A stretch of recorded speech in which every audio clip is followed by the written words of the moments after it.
يا جماعة نورة مصحياني من الساعة 7 الصبح وتقول لي يا ماما أنا عايزاكي في موضوع ضروري. بصراحة يعني أنا كذا يعني زي أي أم، يعني فاهمين انتوا، زي أي أم. قلقت قلت يا ترى في إيه خير. جيت قعدت مع الأبلة نورة واتفاجئت بالموضوع اللي مصحياني عشانه، وأنا طول الليل سهرانة مع أختها. فأنا بدل ما اتجنن، لا شوفوا انتوا إيه هو الموضوع. ممكن يا نورة تعيدي اللي انت قلتولي؟ يا ماما طب ما انا كلمتك وقلت لك يا ماما ارجع عيد تاني. عيدي تاني لو سمحت. يا ماما طب ما انا قلت لك. بس انت قلتلي إيه؟ طب ما انا قلت لك يا قولي ماما. أنا عشان لما أقول بناتي تعبوني وجننوني الناس تصدقني، بس قولي لي قلت إيه بقى؟ عايزه اجيب خروف نربيه قبل العيد علشان نضحي زي الناس. ده على اساس ان العيد ده مش فاضل عليه يجي 6 ايام 5 ايام، ما احنا عايزين فاحنا هنجيب خروف نربيه. ايوه يا ماما.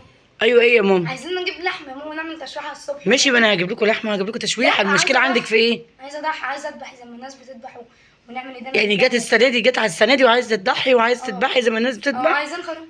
عايزين خروف.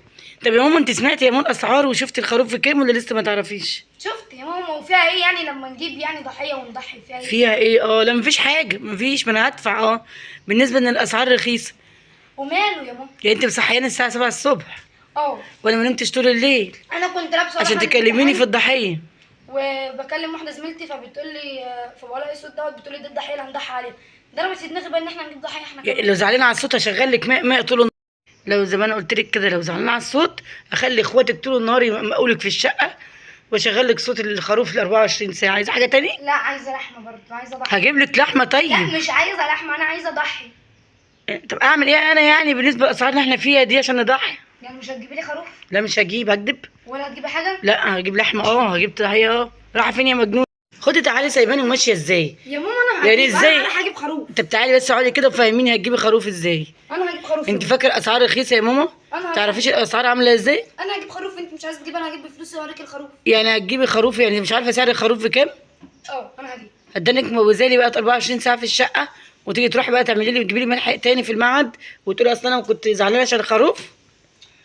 هتجيب يعني خروف ولا لا يا ماما؟ لا مش معايا ان انا اجيب خروف. انا هجيب خروف، انا رايحه اجيب. خلاص هاتي يا ست المره دي عليك. انا هجيب الخروف بتاعي ومش هخليكوا اصلا تطوفوا وانا بضحي عليه.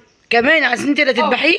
انا مش هخلي حد فيكم يضحي عليه. خدي يا مجنونه، انت رايحه فين؟ انا هجيب الخروف. خدي يا مجنونه، رايحه فين تجيبي خروف؟ هجيب الخروف بجد، هروح اشوف الخرفان والحاجات دي واشوف الدنيا فيها ايه واجيب. كمان اه انت تجيبي حد يضحي غير اخوكي؟ لما اوصل الامتحان واطلع اروح اشوف. يعني لما جيتي في مره تفكري تجيبي خروف مش عايزانا ابقى معاكي تقولي هضحي لوحدي؟ عشان بقول لك هاتي خروف بتقولي لا.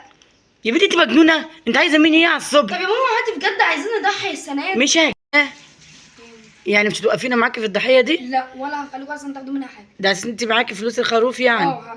معايا يعني فلوس الخروف ده، انا هجيب خروفين كمان. يعني انت بتحوشي من ورايا وطول النهار متضايقه الفقر تقولي معيش.